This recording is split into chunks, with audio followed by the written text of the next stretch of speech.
Bueno, buenas tardes, mi nombre es Gabriel Emilio Cortés Sierra, soy del grupo intersemestral de Fisiología del Ejercicio de tercer semestre de la Universidad Santo Tomás. El tema que voy a exponer el día de hoy es la hiperbaria. Bueno, para empezar, se entiende que la hiperbaria es un aumento de la presión en el ambiente. Existe un tipo de trastorno debido a una presión de los gases ambientales que supera a la presión de los gases en el organismo. Este se conoce como hiperbarismo, pero también es tomado como un sinónimo de la hiperbaria. La hiperbaria principalmente se da en el buceo. ¿Por qué? Porque el buzo o la persona que realiza el buceo se enfrenta a una presión externa a la que se está acostumbrado normalmente cuando uno está en actividades normales, terrestres. Bueno, se dice que a medida que el buzo o la persona va sumergiéndose en el agua, va aumentando la presión.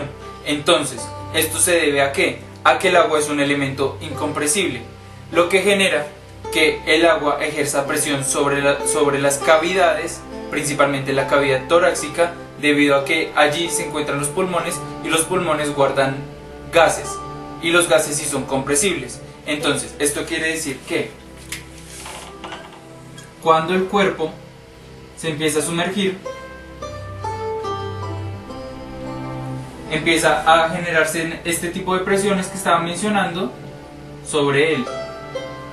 Entonces, al momento de que se generan estas presiones, la cavidad torácica se reduce, la capacidad pulmonar se reduce y se aumenta la presión de los gases dentro del pulmón, lo que se denomina como ley de Boyle. Se dice que el aumento de esta presión se da principalmente después de los 10 metros, lo que quiere decir que a los 10 metros de profundidad el sujeto está expuesto a una presión atmosférica de 0,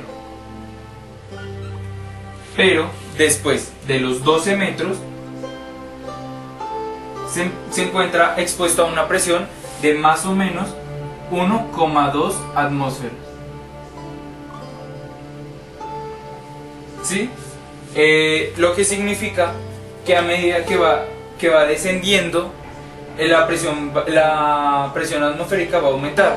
Normalmente en actividades de buceo se dan principalmente con elementos externos que lo ayudan a contrarrestar este tipo de presiones de agua, que son los tanques de oxígeno que llevan siempre los buceadores.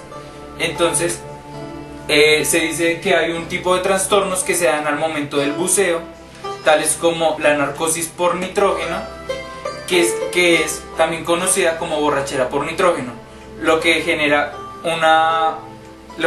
en el individuo una compresión del gas del nitrógeno, y se da un efecto de intoxicación, como ya sea como la alcohólica, o por la ingesta de alcohol, o por la inhalación de óxido de nitrógeno. Entonces, otra de las alteraciones que se dan es la enfermedad por descompresión. Y esto significa que la enfermedad por descompresión se da al momento de que el buzo asciende a la superficie. También se conoce como el mal de descompresión, la enfermedad de la cámara hiperbárica o enfermedad del buzo. Este es un trastorno en el cual el nitrógeno, debido a las grandes presiones que genera el agua sobre los pulmones, se ingresa a la sangre debido a la alta presión.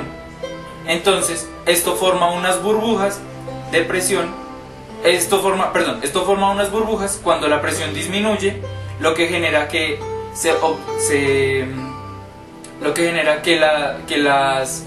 la sangre no circule bien.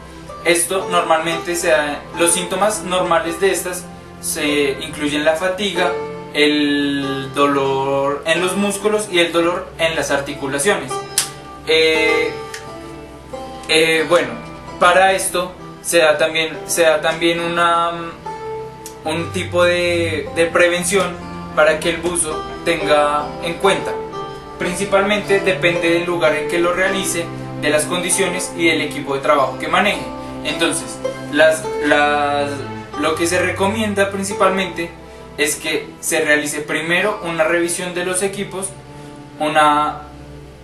una tabulación de las profundidades a las que vas a llegar, saber con qué tipo de capacidad cuenta el tanque de oxígeno que se va a utilizar y prestar mucha atención al tipo de mezcla que se utiliza ¿para